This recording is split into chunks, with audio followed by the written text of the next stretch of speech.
Every once in a while I feel like I've got everything going on. I feel like my brain's firing on all cylinders and I can achieve anything. I feel so smart, so very smart. And then I try to get out of the car with my seatbelt still on.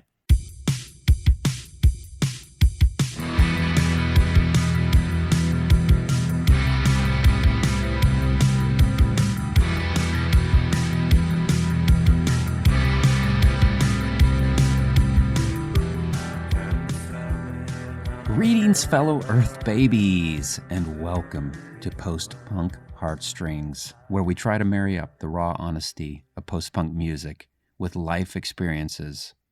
Sometime in the spring of 1988, I was sitting in my 1979 brown Mustang in the driveway that ran behind my parents' home. In my hand, I held a copy of the very first full-length release that I had ever purchased through the mail. It seemed that the band The Choir had been on the verge of something uniquely special with their previous release, Diamonds and Rain. And so when I heard that their new album, Chase the Kangaroo, would be soon coming out, I mailed a check, an actual check, for a pre-release order to one of the mail-order Christian bookstores that carried a few alternative Christian bands. And then I patiently waited. I still remember excitedly ripping open the manila envelope that the cassette arrived in. I popped it in, and as soon as the opening drum roll and teasing guitar notes of the first track, Consider, assaulted my ears, I was mesmerized. When the marriage of the bass, guitar, and drums blasted onto the scene, I was carried along on the droning, tornadic gyrations into the most reflective and honest lyrics I had heard in my then 18 years. The repetition of reflective and seemingly contradictory thoughts caused reflection on the reality of the ups and downs of life and sparked me into deeper reflection and awe of human existence. There were others like me, after all, people who understood the constant battle of love and fear, laughter and tears, and were willing to admit that openly. This is the music that I had been waiting for, and I hadn't even realized it. Also not realized at the time was the impact that the music of The Choir and the interactions I would have with the band members would have on me for the rest of my life. It's time to check out Consider by The Choir.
The music of The Choir came into my life during some very intense and formative years. I attended a relatively fundamental Christian high school, and when I graduated, I was clueless as to what I should do next.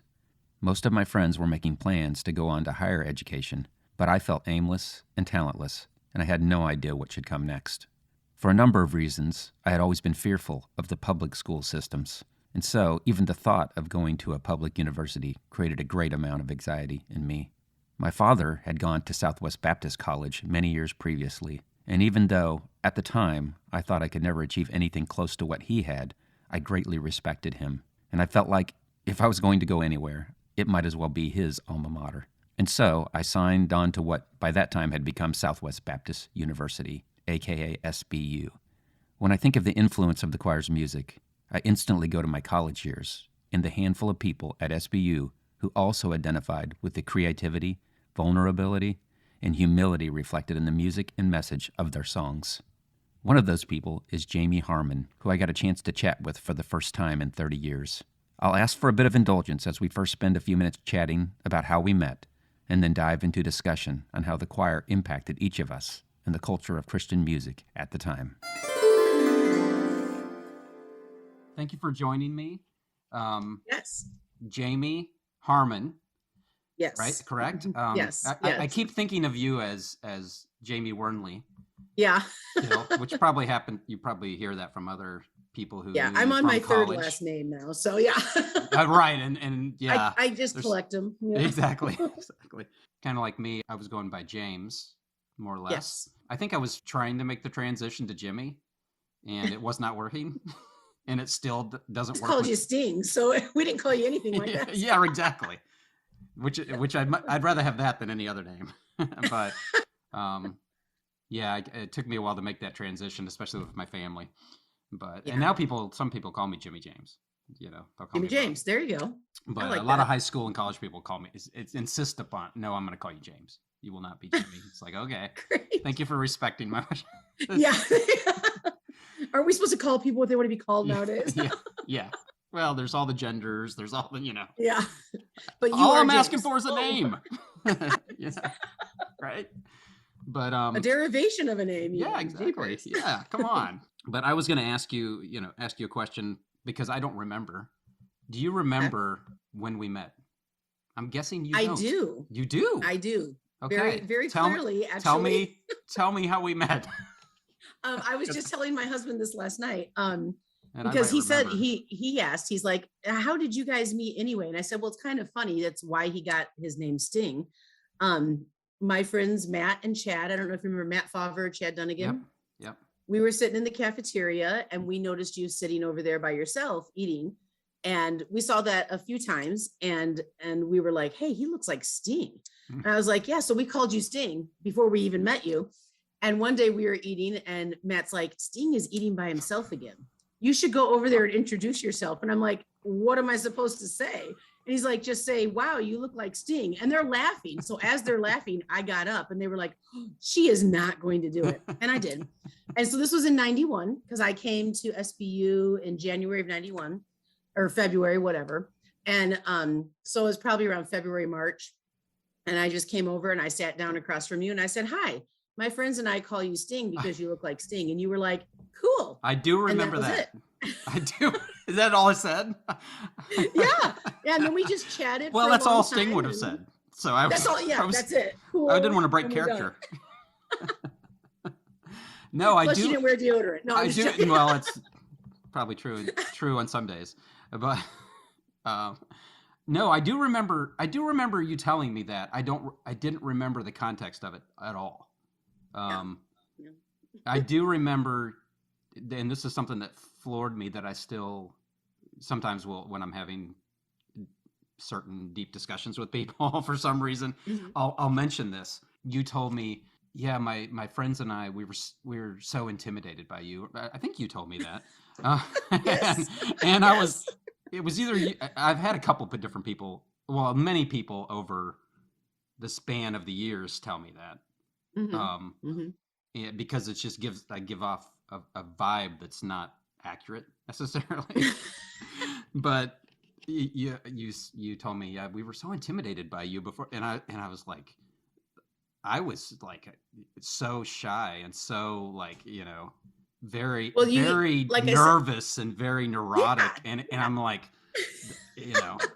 why would on earth would anyone be intimidated by me? Yeah, you didn't have that personality at all. But I think that aura that you had, like you're sitting by yourself, you're perfectly comfortable in that. You didn't seem. But I wasn't. That you felt. I know, which is good. Nobody could tell.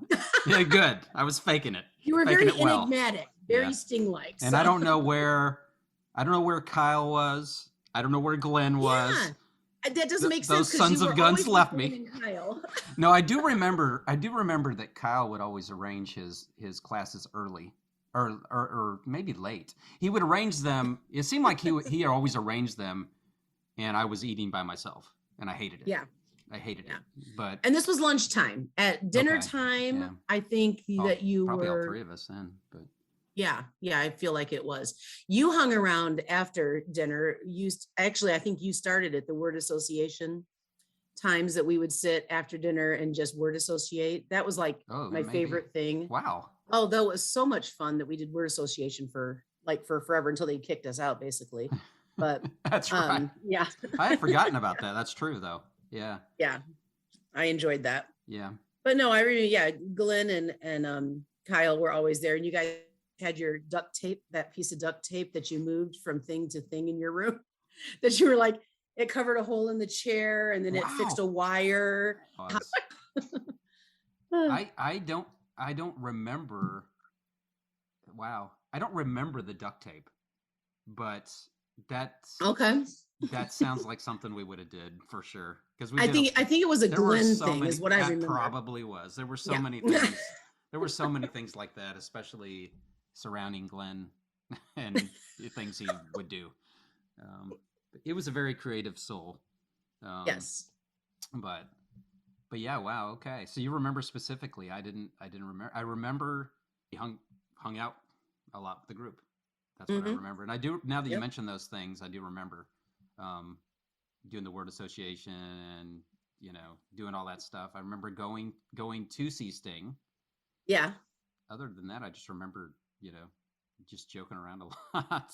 Yeah. Looking back, I didn't fit in very well at all, and there was a handful of people that I felt like I could relate to, that were creative types and had the, sort of snarky sense of humor and things like that. Yeah. Important component. Important. Very important. Very important. So, okay. So that was how we met. So that's why we went to a number of the choir concerts. Maybe the number is 2. Maybe it's 1. I remember when they were at Drury. That was my first choir concert. Okay. So here's the thing about that. Like I was thinking it was Evangel, and I was like, maybe it was Evangel. No. You're right. No? Because okay. I was looking, of all things, I was looking for a coaster to put my drink on in here, and I have these little coasters that look like 45 records. Oh yeah. But they're packed away. So I was like, okay, I'm looking in boxes like maybe an hour ago, and I found this book I have of all sorts of music things. It's got Toad the Wet Sprocket stuff in it, and the choir stuff in it, and the Call and Altar Boys and things like that. But it had a ticket stub for the concert, and it was Drury. And I was like, okay, it was Drury, and she'll probably remember that it was Drury. And I did remember, I thought it was but Evangel. I was like, well. Yeah, it was one of those colleges in Springfield, right? Yeah. But yeah. Okay, so that was your first one. Okay. That was my first, the choir concert. Yeah. Okay, that's what I mean. Yeah. So there was one at SBU. That might have been before you came. There was. Oh yeah, I did not see him at SBU. Okay, so that means we went to one choir concert together. Mm-hmm. Okay, that was enough. One was enough. Well, they just weren't as accessible as that. No. I'm surprised they came to SBU, because I'm surprised SBU had them. I Yeah. know that they had Audio Adrenaline, but that's when they opened for DC Talk. And that was pretty much as edgy as SBU got in my experience. So I was like, wow, Audio Adrenaline, that's unusual. But yeah, that was it. Yeah, so the bands that were at SBU when I was there, Steve Taylor came right before I got there. Oh, I didn't see him. I would have loved to. I've seen him once, and I would love to have gone to that. Yeah, he was great. Yeah, it was the I Predict 1990 album tour, and I missed it because I came just after that. Okay. But other than that, the choir was there, I think, just by themselves. Interesting. And then I think DeGarmo and Key was there. Oh, yeah. Wayne Watson. DC Talk actually was there. Yeah. In their, babyish stage. Yes, very with much. The boombox and Audio Adrenaline was not even heard of. They were their opening band. Oh yeah. And I was like, hey, this band was pretty cool. They might actually go somewhere.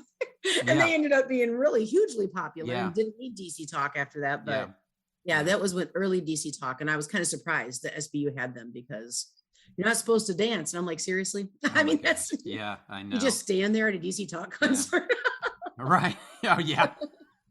You can do a little bit of Yeah, a little head nod. head stuff, you know. Maybe raise a hand, but not too Maybe high. raise Yeah, I always felt bad for the artist, you know. Yes. Because it's like, you know they want it so bad because they're doing it. Yeah, exactly. But I remember at the Drury concert there was a little bit. It wasn't. I wouldn't call it dancing, but No.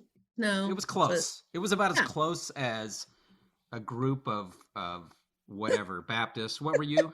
Baptists Where'd you grow up? at Baptist. the Okay, you time. grew up Yeah. as Baptist too. Yeah. So it was about as close as a group of Baptists get to Yeah. dancing. There might have been some shoulder movement. there was probably some shoulder movement. There was a little bit of swaying or something. I don't know. But yeah, so okay, and I think on the ticket stub it was, and I knew I'd seen him, but I had totally forgotten this. Rick Elias was with the choir. Gosh, He's I the don't even one- remember that. You know who he is? That doesn't ring a Probably, bell yeah. for He me. was pretty That's- obscure. He actually Okay. died. I don't remember when he died. It's been several years, maybe Okay. 10. Time flies now. Rick Delias. I'm like so and so died 2 years ago, and it's like no, that was 10. No, that was 8 years ago. I know, Okay. right? That happens to me all the time nowadays. I'm like, Yeah. oh, I'm such an old person. I'm like, Yeah. that was just Well, yeah, yesterday. you are. You know? Yeah.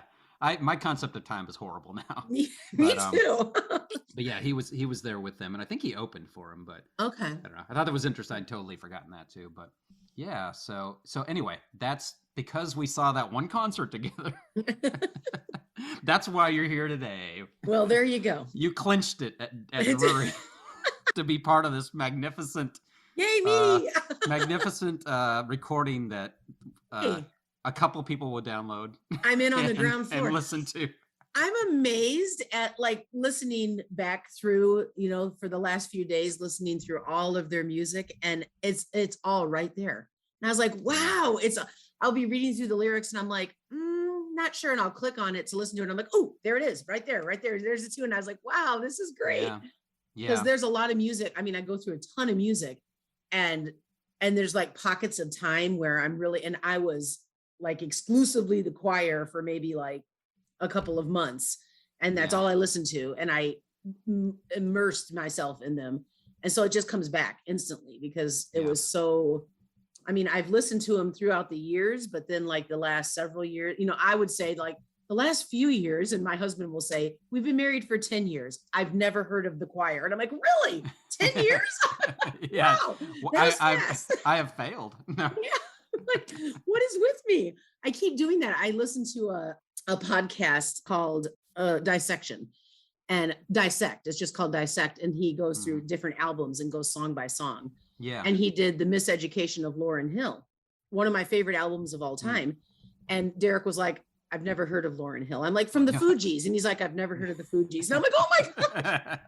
Wasn't I just listening to them the other day? And he's like, not in 10 years. Again, what is this music that you...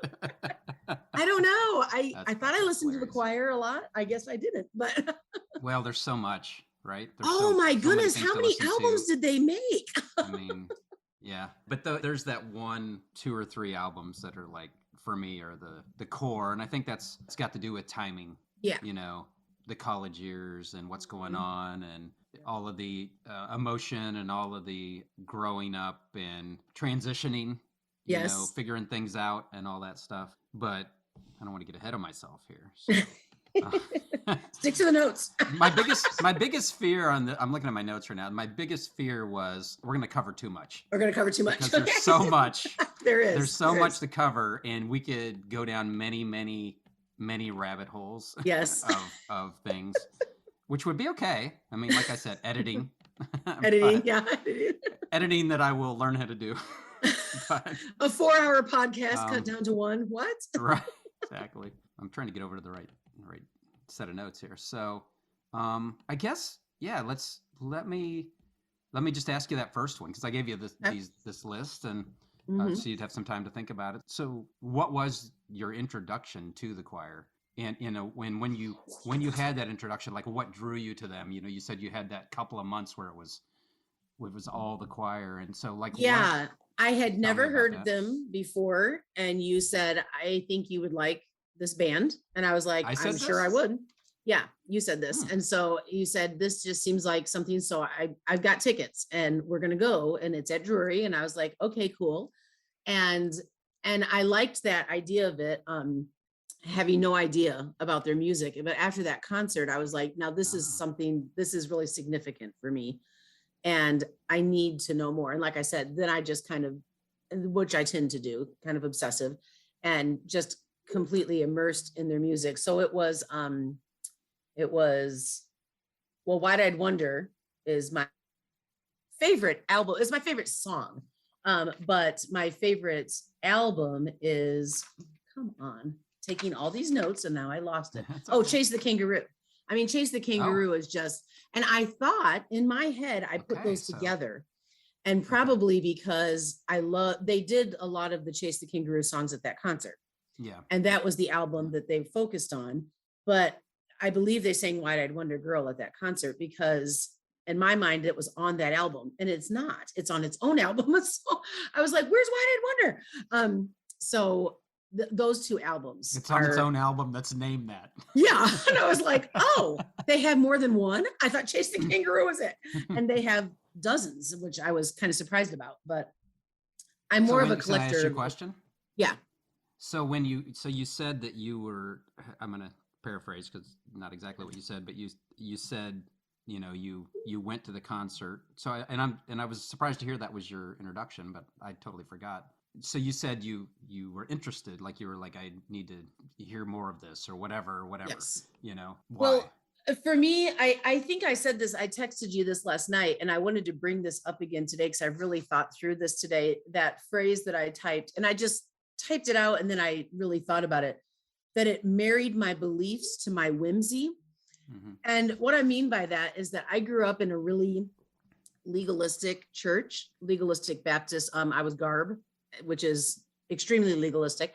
I don't regret it. I don't take any, I learned a lot. I learned the Bible very well. And then I ended up at SBU. I went to a public school though, and those two things did not go together.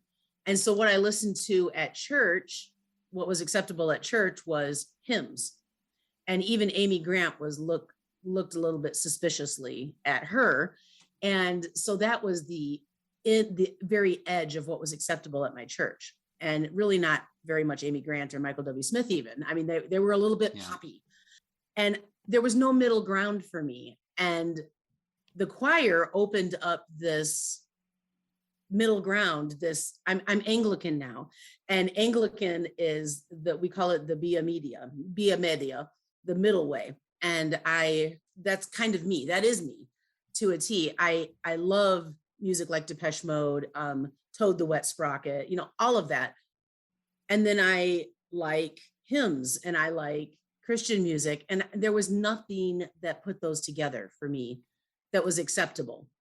And the choir, it was revelatory to me. I was like, wait a minute, there's music like this that exists for people like me.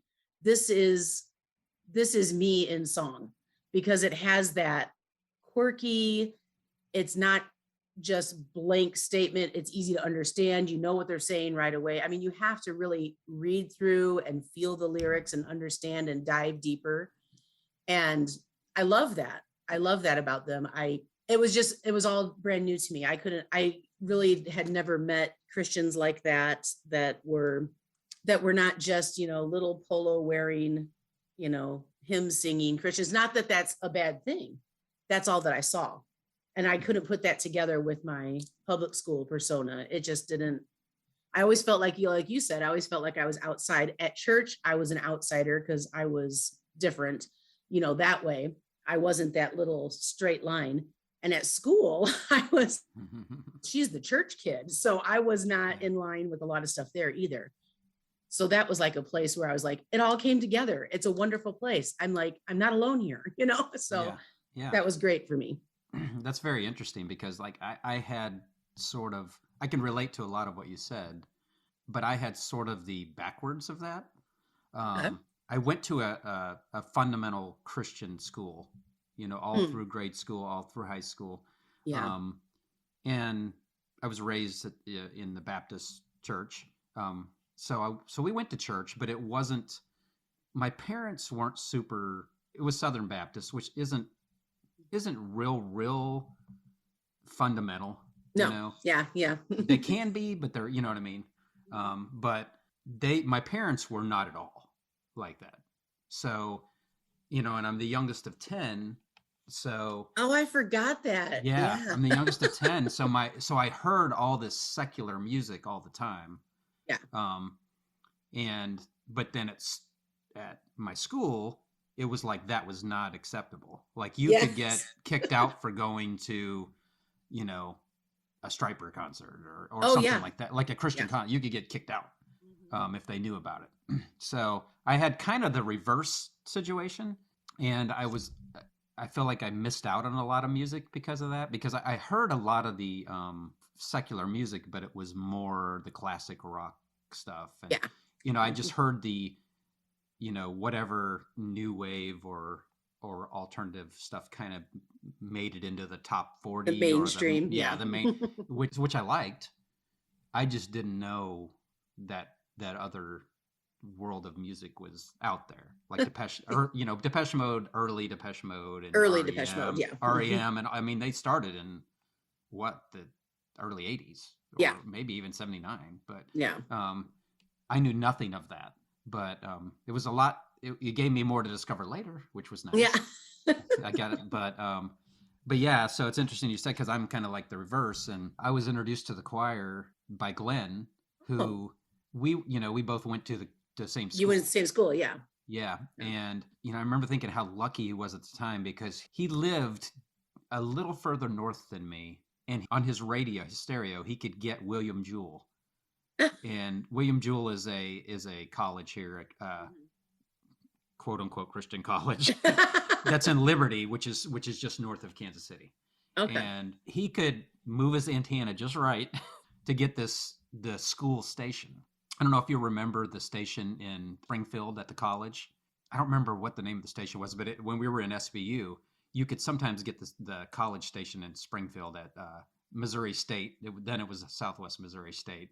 Oh, okay. But they played alternative music, and but this school, William Jewell was like that. Only it was all Christian. So they played a lot of the, Amy Grant and all that stuff as well, but there were certain DJs that they would play like the sort of alternative type stuff and the fringe stuff. So early Newsboys. Yeah, well, they weren't even out then. That was before them. That's true. Yeah. But there was, you may not, I don't even know if you remember some Bashing the Code. Do you remember Bashing the Code? Yeah, I've heard them. Yeah. Farrell and Farrell. Yeah. Bands like that, and the choir, and Daniel Amos, and the 77s. I don't know if those all come up on Spotify when you type in the choir. All of those they come do. up. Yeah. So he was forever like telling me about songs, and he was singing them to me because I couldn't, which is something so Glenn. But he was singing them to me. No. Yeah, no guitar, but but he would tell me about them. And so then I would go to this Nazarene bookstore that was close by, because I grew up in the hood of Kansas City, and there was this Nazarene church with a bookstore, and somebody at that Nazarene store was hip, because they would get all these cool groups, and the choir was one awesome. Of them. Yeah, so that's where I went and picked this up, and so I picked up Diamonds and Rain. That was their second one. I think Voices and Shadows was their first one, but and I liked them. But then when Chase the Kangaroo came out, I remember it was my first one. I ordered it through the mail. Oh wow! It was the very first cassette I ever ordered through the mail, except for like when I was in junior high and like signed up for one of those Columbia House things. Yeah, man, I loved those things. that my brother took over from me because I was 12. It's a lifetime. He was like, you can't. He's like, it's not a penny. You're gonna have to pay. You're gonna have to pay for. I was like, okay, I didn't realize. But he took all my music. He took all the music from me. Oh, great. It's like, that's not fair. But anyway, so yeah, I ordered this through the mail and got it. And I was like, as soon as I started playing it, I was like, this is something. This is something kind of like what you said. This is not cliche. It's not pandering. It's poetic. It's the lyrical content is challenging. It's not, you have to be happy. Yes. You have to, if you're not happy, something's wrong with your walk with the Lord. You're not Yes. Yes. praying, you're not or whatever. And this was like, not only was it saying you can be sad and that can be good for you if you have the right perspective, but it wasn't just saying that, but it was saying, it was, quoting the Bible, Yes. saying Hmm. that. and Yep. and I thought, this is because I was so used to the fakery, in my school, and you never have problems, if your Yes. walk with the Lord is where it should be and stuff like that. So but my introduction was through Glenn, and then I, got Chase the Kangaroo and knew that there was something really special, and then I just kind of never looked back. But I had thought that White Eyed Wonder was probably your favorite. Yeah. Um, Yeah. That song really, that song in particular just grabbed me. And it's been in my head. There's a couple of songs, strangely enough, from Chase the Kangaroo, the song that has been stuck in my head my entire time for 30 years is The Rifleman. the Rifleman, of I course. think, I don't know. My husband watches old television. He Yeah. loves that So kind you of stuff. watched the Rifleman? He watches The Rifleman. There you And go. he was watching it the other day, and I was in the kitchen and I was like, whatever happened to the Rifleman? He's like, where, that's not the theme song. That's not the Where theme does it come? And I'm like, that's the choir. I have no idea why they sang about the Rifleman. I Yeah. still don't know, but that's stuck in my head. So Well, that was part of their, I had no idea what it was when I heard that song. yeah. I had to Yeah. read articles about, interviews and stuff. But I mean, it was basically like, a sort of a self-reflective look, like we're hypocritical in a way. Yes. Like, we say we don't want violence, you should only love. Yeah. And then we watch these, Yeah. these shows where Yeah. revenge is what it's about, or, and it was just sort of a confrontation. And then during that song, they play a little clip during that song from one of their Yes, songs from the from the show. previous Yeah. album. Yeah, Oh, which is okay. called, well, they play a little clip during the song. It's Yeah. like I'd actually sample their own song Yeah. during the Rifleman. That's great. And it's a song from the previous album, which is called Render Love. So they're like, okay, so we're just kind of contrasting. We were singing about rendering love, but now we're singing about this show. But we want the Rifleman. Yeah, we want the Rifleman. I got a job for him, right? Set everything So, straight. Yeah. yeah, exactly. Glad you mentioned that, because that's a really good example of the humility that they exhibited, and the vulnerability of saying, we got problems. Yes. We got things we struggle with. We're not perfect. And that was pretty, I mentioned one of my questions was, comparing their music to other Christian music at the time. You can't. Wow. I mean, there were some other alternative groups like the 77s and Daniel Amos and Adam Again. I don't know if you know who that is. No, I didn't know him. I've heard of Daniel Amos and 77s, just a little bit, nothing compared to the choir. And they were great. I love them still. I'll do talk about them on podcasts and stuff. But the choir, I mean, they were more like, they were talking about deep issues and stuff, but the choir was more like just from a very vulnerable place, and a very much like showing mercy to each other, peace and mercy and love. And, what you got mostly from the other music, was very happy, very, very praise the Lord, very, I don't know, just sort of a pushing back of all that other stuff. And I don't know, I don't want to make it sound like that they were deliberately pushing the stuff back, or there wasn't legitimacy to the other music or whatever, because I liked a lot of it, at the time. But there was definitely a very clear contrast between the choir's music and the other music. And I'm doing a lot of talking, so I'll let you comment. No, that's good. There was a saying that went around, at least in my circles at that time, high school and late high school and early college, at the churches that I went to, that I heard my pastors, I've heard more than one pastor say this from the pulpit. They tell a story about, Bob walked up to Don and he said, "How are you doing?" And Don says, "Well, I'm pretty good under the circumstances." And Bob says, "What's a Christian doing under the circumstances?" And all of the preachers that have said that, all the people that have said that, in other words, we're saying, we are Christians supposed to rise above that. And so it's a fairly subtle way of telling you, knock it off with if you have this depressive issues, if you have, if you have questions, if you have that was not acceptable in my church. You do not have questions. Now it was in my home. My parents were very much, they were a lot like your parents. My parents were pretty much let us figure it out. They brought us to church and let it, and it was important to them that we were in public school, and they wanted us to be able to work those things out.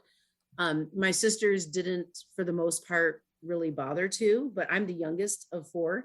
And so I watched them kind of go through their things and listen to their music. That my oldest is 10 years older than me. So I had a very eclectic music going on from the very young age, but I'm the only one that really struggled with that ever. That was like, well, how do I put these two things together? How do I be a good Christian, but be real? And because if I can't be real, then I'm not really interested.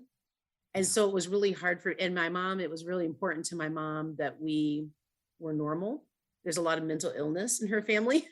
Her mother, my grandmother, was very, very mentally ill. And that wasn't an acceptable thing. We don't talk about weird things. We don't act weird. We're not antisocial. We're happy. We talk about happy things. We like people to be happy with us. And so that was very much my mom's push. And I struggled with it because I was like, okay, there are days where I don't like people, don't want to be around anybody. I want to be reading. I want to be by myself. And that was not acceptable. And so I always had that idea that to be a good Christian, I had to have that face. I had to have that facade.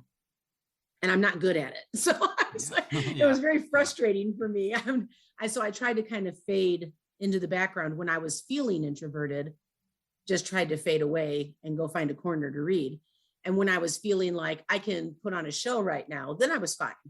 But I need a lot of time alone so that I can build that up. And finally, with this music, I was able to say, okay, there are Christians that are committed Christians.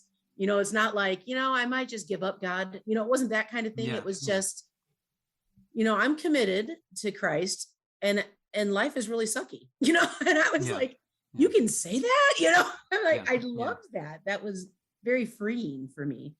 And people that liked that music and you knew that they had that similar feeling. It was very relieving. Are we not men? We are children of time.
Hey there, fellow Earth babies. I just wanted to take a moment to express my appreciation for all of you who have made it this far into the podcast. I know you've had to endure some weirdness and a lot of chat, but I hope that maybe there's something you can relate to on some level, because that's what it's all about. Now we go back to Jamie and I's conversation to wrap up the final segment of this first episode.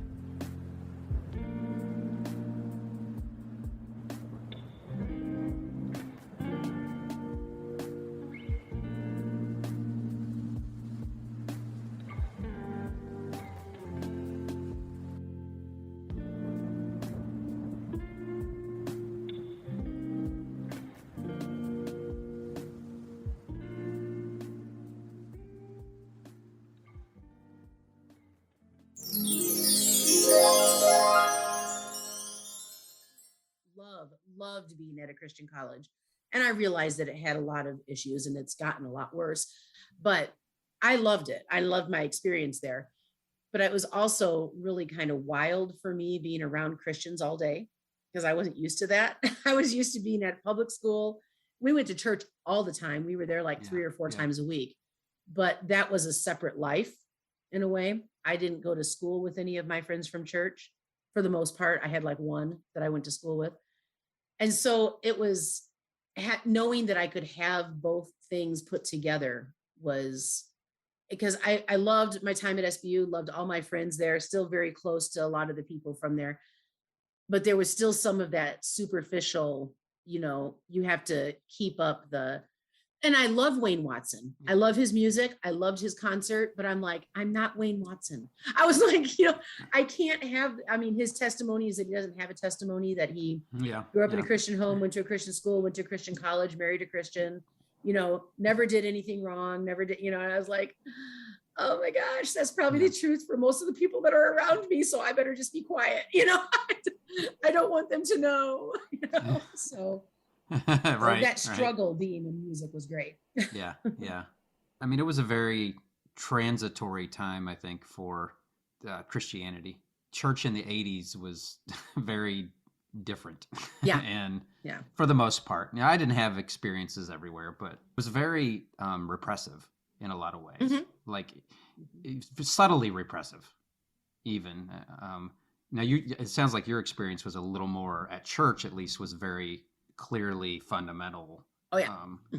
But even in the churches that weren't so clear, like it was a lot of subtle, like you don't do this, you don't do that, and you knew that, and you were constantly praying for forgiveness or whatever you might have done or been thinking about doing or whatever. But so that's part of the timing, that the timing of when it came out was part of that for me. It was in the middle of my college years and I was sort of transitioning, figuring things out.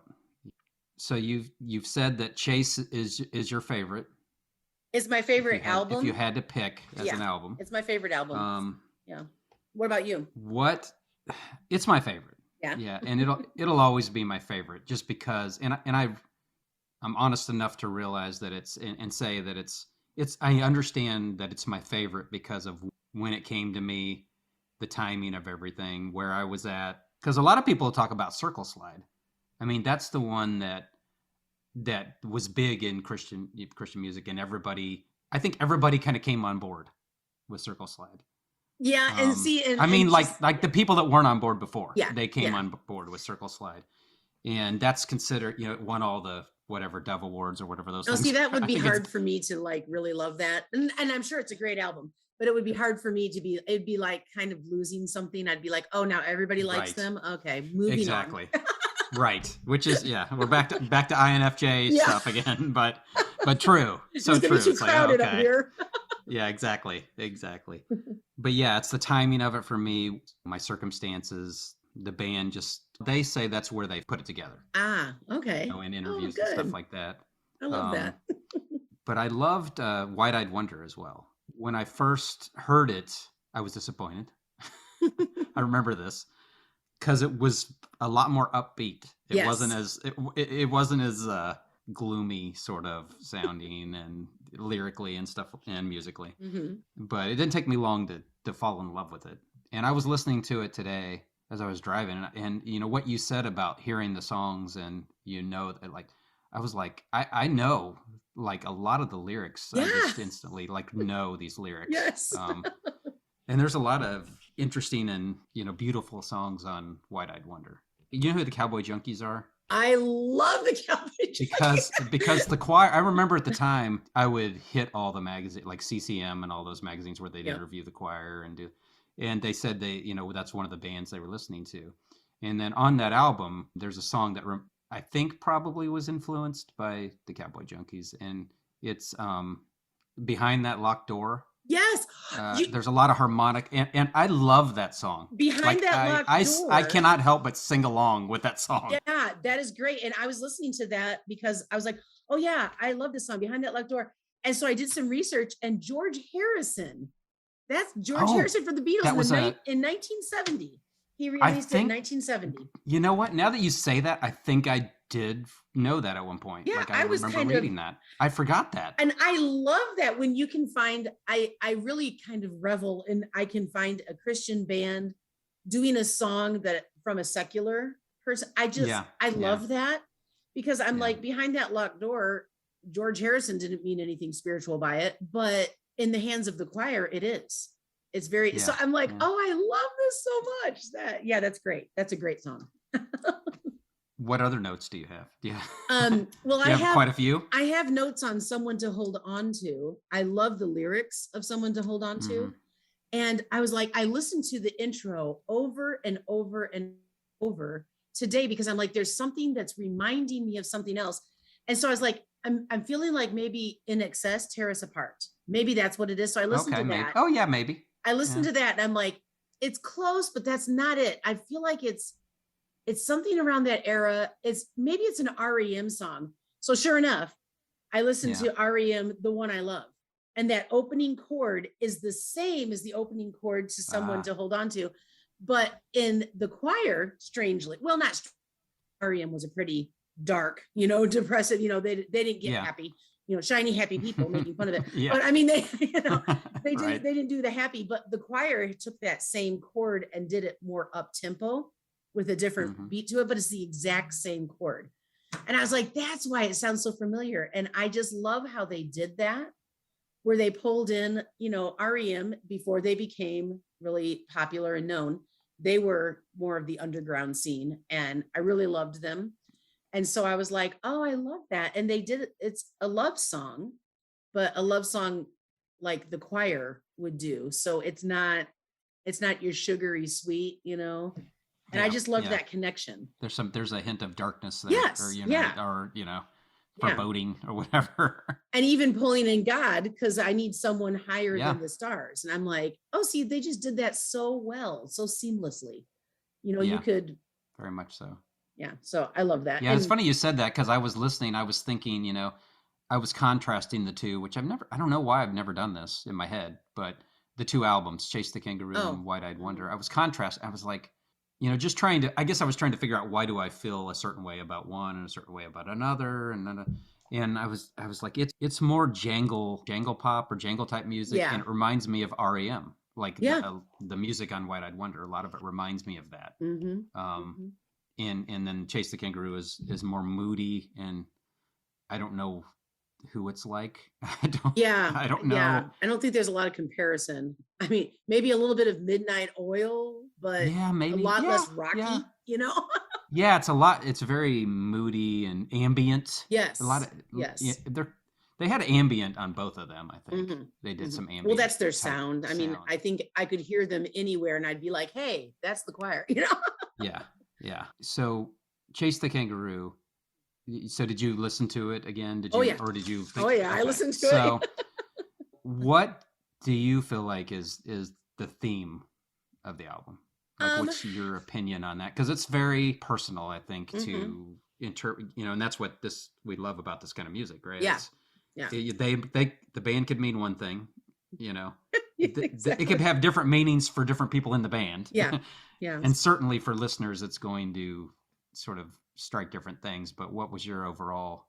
Well, I went to the title track after I went through a bunch of the other songs, and I went back to the title track, and I was like, it sounds so silly. Chase the Kangaroo. I mean, what is that supposed to mean? And so I just typed out some of the, and it says, Jesus buried diamonds in a land where love is rare to find. Shovel go deep, heart be true, chase the kangaroo. So I was like, okay, for me, that means we're supposed to go deeper. It's not, I mean, God created all these things, but most of us just take the shallow. We take, what's easily accessible. And as you mature, you're willing to go deeper than that. And I think that the depth is what's missing in a lot of today's Christianity. In today's churches, I think there's like zero depth. It's like you can dip and you're done, and I'm like, I think that's, and sadly, I think that's what was missing in a lot of my upbringing too, that as long as you had the surface right, then nobody really cared about the depth. And I really think for me, the theme of Chase the Kangaroo, the whole album, is be willing to go down the different path to get to what God is trying to show you, what he's trying to bring to you. Be willing to get rid of that saccharine, shallow surface and dig deeper to find the true treasure. And be willing to be weird. And like I said, that wasn't acceptable in my house. It was definitely not acceptable at my church. And Yeah. I mean, they were appalled that I went to SBU because those wow. Southern Baptists are radical. I mean, it was that extreme, you know, and I'm like, oh my word. But finally being able to be like, you know what? I do think differently. I do have different thoughts about this. And there are other people that do that too. And you can find more meaning. And I like all of their songs. The Children of Time is, I love this trio of lines. The devil enlightens the children of time. The devil entices the children of time. The devil endorses the children of time. I love that. I'm like, that is so indicative of today's world. You know, I mean, that's exactly what's happening.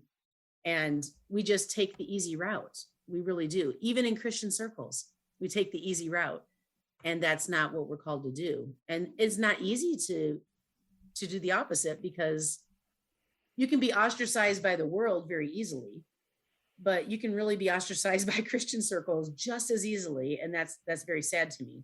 And I feel like that's what they're singing about on here. It's like, go ahead and do it anyway, because that's what we're supposed to do. Get off the beaten path. Yeah, I have a couple notes, like, you know, about both of those songs that you mentioned. Men, women, people, mankind. You know, they tip mankind, you know, view the truth of life through human scientific knowledge. I mean, that's how we are wired, because our mental ability to understand the truth, it becomes hopelessly entangled in what we are able to comprehend through human discovery, you know, at any particular time in history. Yeah. And we're limited in that. And so it's, you know, the children of time, we're almost slaves to that in a way. Sure. Yeah. Not just children. True worship is discovered in the struggles and the pain of life. You're kind of left with a lot of things that happen in life that you can't reason through. Yes. You know, but we're kind of designed to where we want to be able to, right? We want to be able to understand everything. That's one of the biggest things that I've lashed out against in Christianity. You think you have to understand it all. You want to basically make yourself into God and understand it all. Mm-hmm. And yeah, we should strive to understand things, absolutely, and learn and mature, but you also have to understand that God is sovereign, and you're not going to ever understand everything that there is to be understood. But those were some of my notes on that one. And then on the other one, you mentioned digging, and I have notes about digging and Chase the Kangaroo. And what sparkles to our eyes is not where the true treasure is. The treasure and the inspiration of the Holy Ghost is happening beyond and outside of our senses. So we have to dig and keep digging to gain just a little more understanding of that which will likely always be just beyond our reach in this life. You know, we're going to keep digging. Yeah. We're going to get part of it. Yeah. Yeah. God's going to let us have, you know, some of it to inspire us, to keep us going, but there's always going to be more to dig for. Yes. Right. Yeah. Yeah. So that's what I just had those comments. And since a verse mentioned that bothered too, me since I was a child was working out. You were probably exactly the same way. I was one of those kids that, I mean, I took notes on all the sermons, and then I had questions for the pastor, and I was always thinking through everything, and people are like, why can't you just like color, like, you know, yeah. You know, and I'm like, I have this, no, and I don't understand how this goes together. Can you explain it to me? You know, and the pastor's like, isn't that cute? Aren't you 9? You know, I mean, it's, you know, and I wanted to, but this verse that struck me as a young child, I mean, elementary school, was working out our salvation with fear and trembling. And I'm like, wait a minute, what? And I'm like, I wrote it down, and I was like, I questioned the pastor after. I'm like, what does that mean? And he's like, well, you don't need to worry about that. And I'm like, but I am worried about it. I'm like, I need to know. Yeah. So I asked my parents, and they basically said the same thing. That's like kind of beyond what you can understand. That has stuck in my craw my entire life. And as a Baptist, it doesn't go with our theology. You don't work out your salvation. You said a prayer. Yeah. You are covered. That is it. One and done. And it has always rankled me. And like I said, I've gone through a ridiculous amount of denominations, and so has my husband. And ironically, separately, we went through several of this separately. but we've been, since I married him, he was a minister when we got married, and he was a Methodist. And then we became Presbyterian. Then we went to non-denominational / Assembly of God, kind of, sort of. And now we're Anglican, and he's Well, becoming you have been all over. huh? Yeah. You Oh, have and been all over. that's not including Lutheran, Catholicism, and Baptist, which we all were. I mean, we're very much, I mean, Anglican is basically Catholic with a small c. So, you know, we're just a step down. And it's interesting that in more of the liturgical churches that we've been in, that verse does not bother them, because that's what it is. It's the relationship. You work out that relationship throughout life. And I was like, well, then how do some people say that it's just done when I said a prayer when I was 6 years old? That doesn't make me comfortable. Like that worries me that I'm missing something here that I should have been working on this entire time, not just doing Bible drills, and which are good and valuable. I know the Bible, but I need to know deeper than that. You know, what does this mean? And so I do love that. I love that you have to dig deeper. It's not a shallow, empty, easy thing. It's just not. Yeah. It's not. Yeah, and that appeals to people like us too, you know, and our personality types, you know. Yeah. I don't like easy. No, we don't like to do things the easy way. No, definitely not.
Well, how about that, folks? Shovel go deep, heart be true, chase the kangaroo. You know, there's a whole lot of things that sparkle in this world, a whole lot of things that pull us towards them. Try to keep in mind, true treasure often lies in understanding each other and ourselves, because only then can we show true mercy and love to each other. And that's what life is really all about. That brings us to a close for this episode, part 1 of The Choir. Yes, there's going to be a part 2. There was just too much good dialogue with Jamie and I didn't want to make this episode too awfully long. It's my first episode. I'm still learning. Thanks for being patient with me. Please check back in soon. Jamie and I will finish up our conversation, and I hope to have a little bit of something else for you folks. So please check back, and I will try to make it worth your time. You can find a list of attributions in the show notes, covering our intro music, our outro music, and all of the sound transitions I used between segments. Until next time, fellow Earth babies, keep on digging to the heart of mercy and love. This is Jimmy James signing off. Take care now.